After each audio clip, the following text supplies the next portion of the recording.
Well, it looks like you've got your hands full. If someone said this to you, would you know what to say? Would your palms start to get sweaty and think, my hands are not full? What? Well, never fear. In today's lesson, you are going to learn about this expression and many other ways to have conversations about children.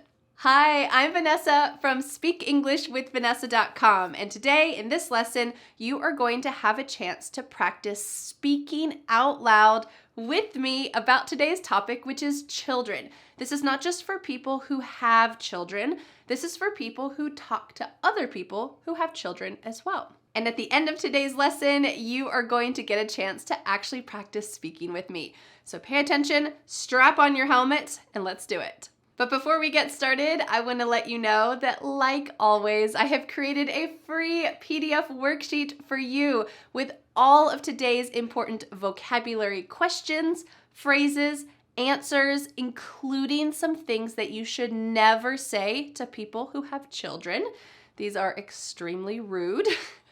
And at the bottom of the worksheet, there is a sample conversation section where you can practice writing out a conversation. You can practice saying it out loud so that when you actually have a conversation in English about children, it will be so easy for you. So you can click on the link in the description, enter your name and email address, and voila, just like that, there will be the free PDF worksheet waiting for you in your email inbox. And the best part is, when you sign up one time for a free PDF worksheet, you will continue to receive my free weekly PDFs every week in your email inbox. You never need to sign up again. So click on the link in the description to download today's free PDF worksheet about how to speak about children.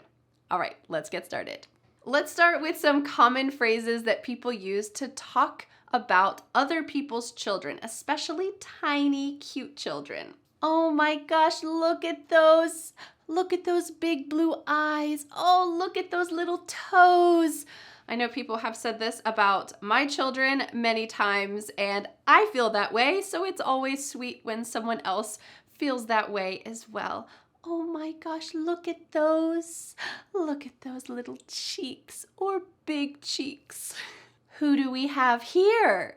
Notice that tone of voice. It implies that I'm not talking to an adult. I'm talking to the baby or to the small child, and I'm simply asking their name. But this is a kind of roundabout way that adults sometimes address babies or infants by asking this question, who do we have here? And probably that child is too small to respond for themselves, so the adult might say, oh, this is my daughter, or oh, this is my son, and then say their name. Oh, he looks just like you, or oh, she looks just like you. Has this ever happened with your kids that someone says they look exactly like you? That's very heartwarming and sweet. I would say so far none of my kids look really like me or exactly like me. Maybe when they get older, they'll have those tendencies, but this is a common phrase people often use to talk about small children. Another common question used in conversations about children is this: how old is he? Maybe you're seeing the child play soccer and he's great at it. You could say, wow, he's really good at soccer. How old is he? Or for my daughter, she is a little bit more than 1.5 years old, and she is so good at climbing. At the playground, she climbs up the highest structures, no problems. Of course, my heart is pounding really hard, but sometimes parents say, oh my, she's really good at climbing. How old is she? Because she's really young, but look at her, she's way up there. For slightly older children, a similar type question is this: what grade is he in? Wow, he's so tall. What grade is he in? And this is kind of a way to ask how old he is. If you say, oh, he's in 3rd grade, we know, okay, he's 8 years old, maybe 9 years old. And it's just a small talk question when talking about other people's children. Now I want to tell you 3 phrases that I often hear. These are common phrases that people who have several kids often hear. And it's this: oh my, you have your hands full. You heard this at the beginning of this lesson, and it means you have so much going on. So when I go to the grocery store, with my 3 children, a 7-year-old, a 5-year-old, and a 1-year-old. Well, that's a lot of people to manage at the grocery store. Usually before we go to the store, I have a little talk with them. This is how you behave. This is what you can do, what you can't do. Here's the things we're going to buy. Please behave. And it usually works. Sometimes it doesn't. But this is a phrase that I often get. Wow, it looks like you have your hands full. And it's not meant to be negative. It's just a comment that, wow, you have a lot of children who you're trying to do this maybe slightly difficult task with. Another phrase for people with lots of kids is, you must be busy. So sometimes when parents tell me that each of their kids plays a different sport, oh, this sounds so stressful to me. And I would say to them, wow, you have 4 kids and each kid plays a different sport. You must be busy. Instead of saying, you must be overwhelmed. How can you possibly do that? That's a little negative, right? So instead we can use this less direct expression and say, wow, you must be busy. And who knows, maybe they like to be busy. Maybe it is a fulfilling type of busy, so you're just making a comment. And the final expression for people with multiple children is, what good helpers you have. This is what every parent wants to hear, right? So yesterday I was at the grocery store with my 7-year-old and my 1-year-old, and my 1-year-old was passing items from the cart to the checkout lady. And she said, wow, what good helpers you have. This is a wonderful thing to hear. It means they are behaving, they are helping, and it's kind of a child-directed expression.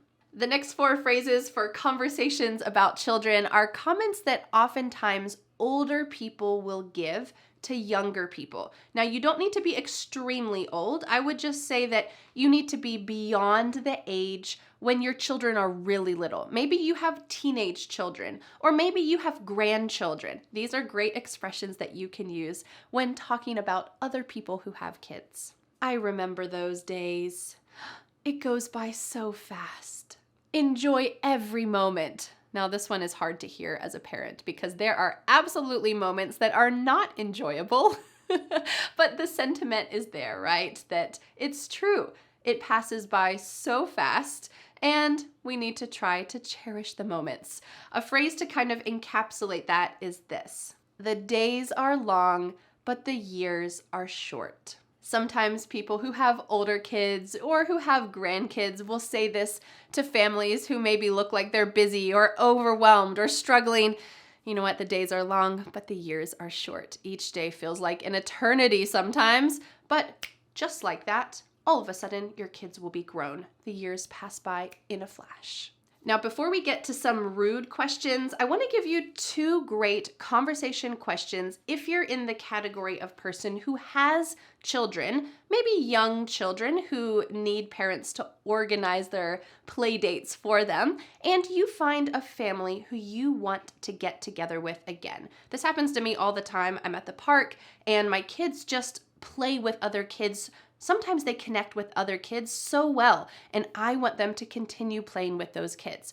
I could use these 2 phrases. Can I give you my number so our kids can play again sometime?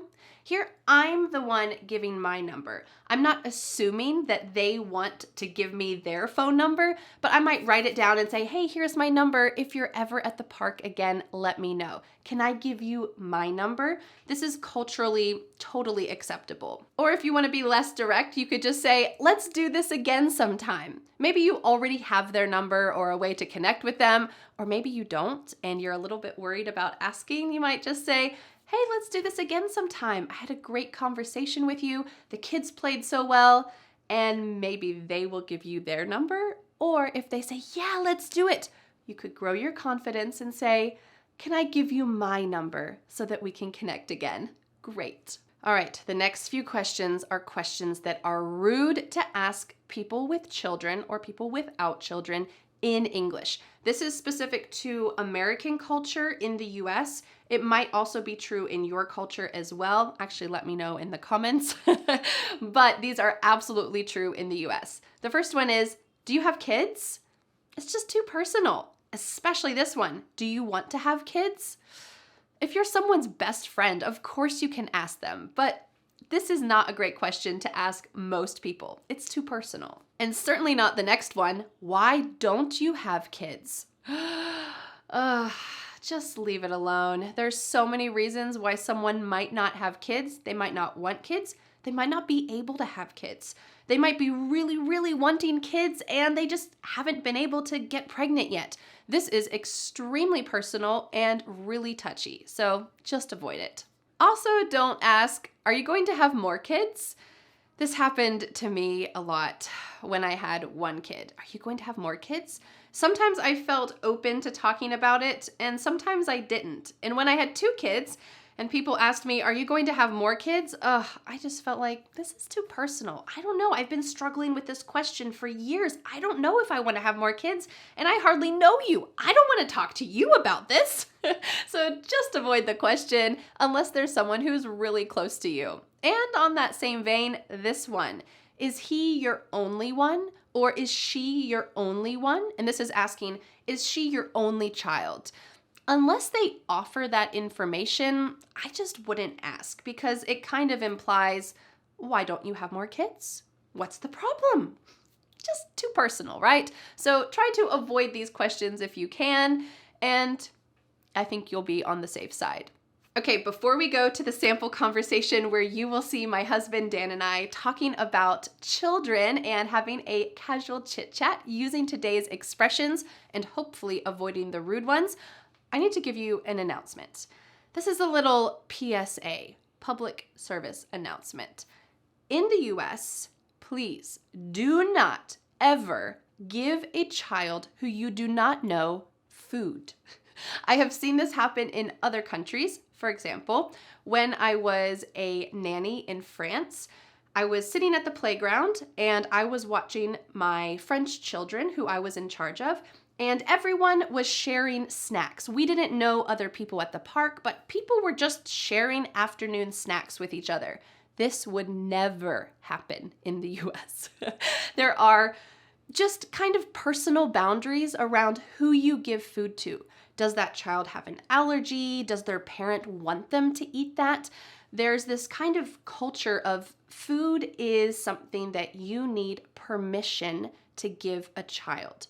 So if you are in the US, please do not give a child food without asking the parent first. So if a child approaches me, and this has happened at the park because kids are curious, kids are hungry, other people's food is always better, right? Kids come up to me when my children are eating a snack and they look so longingly, they really want that snack, and I see their parent and maybe I have some apple slices. I look at the parent and I say, can your child have some apple slices? And if they say yes, I will give their child an apple slice. But I would never just give that child an apple slice. Okay, I'm going to get off my high horse and let's get on to the sample conversation. You're going to see Dan and I using today's phrases naturally in a conversation, and then it will be your turn to speak. So listen up carefully. Let's go. Oh, hey, Dan. Who do we have here? Hey, Vanessa. This is my daughter, Matilda. Oh, my gosh. Look at those eyelashes. They're so long. Yeah, she's pretty cute. How are your kids? How are they doing with school? Oh, it's an adjustment, but they're doing pretty well. I remember when they were Matilda's age. It goes by so fast. That's what I've heard. I try to enjoy every moment. Me too. Well, this was nice. We should catch up another time. That sounds great. Me and Matilda would love that. Oh, me too. Well, I'll see you later. I'll see you later too. Bye. Bye. All right, now it is your turn to have a sample conversation with me. Now we're gonna do a little bit of imagining. This is slightly different than we usually do for these speaking sections because maybe you don't have a baby. Maybe you don't have an older daughter, but I want you to just imagine and to create an answer using the best English that you can. Are you ready? I'm going to be asking you a few natural conversational questions and then I'll pause. During that pause, I want you to speak out loud. I want you to use what you've learned in today's lesson, use what you know from your wonderful brain, and speak out loud. If you need to pause this video and go back and review this, speak for longer, go ahead and do it. You're welcome to do that as many times as you want. Let's get started. Hi. Oh, so who do we have here?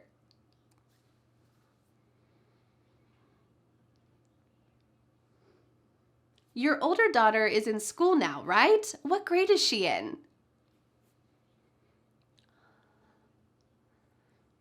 Ah, yes, it goes by so fast. Well, let's do this again sometime. Can I give you my number so that our kids can play together again?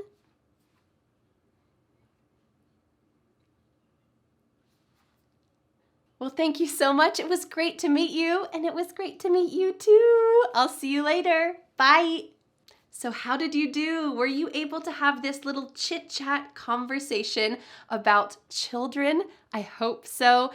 Great work challenging yourself to speak out loud. This is one of the key ways to grow your confidence. Just doing it. There is no pressure in this situation. You are not giving a presentation at your job. You're just speaking out loud after me. It's great. So don't forget to download today's free PDF worksheet with all of these key conversation questions, phrases, and sentences, including those rude questions that you should never ask.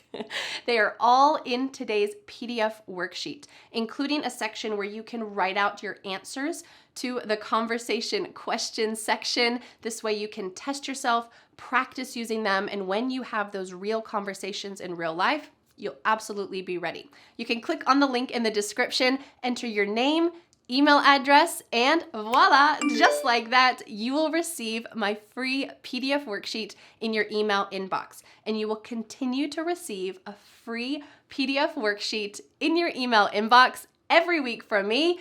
It is my gift to you. You never need to sign up again. So click on that link in the description and get the worksheet today. Well, thank you so much for learning English with me, and I'll see you again next Friday for a new lesson here on my YouTube channel. Bye. But wait, do you want more? I recommend watching this video next, where you will learn to speak with me about your school experience. Whether you are a student now or you went to school a long time ago, there are some fabulous daily life English expressions about school that you need to learn how to use, including, I went to the school of hard knocks. What kind of school is that? Well, you'll have to watch that video to find out. I'll see you there.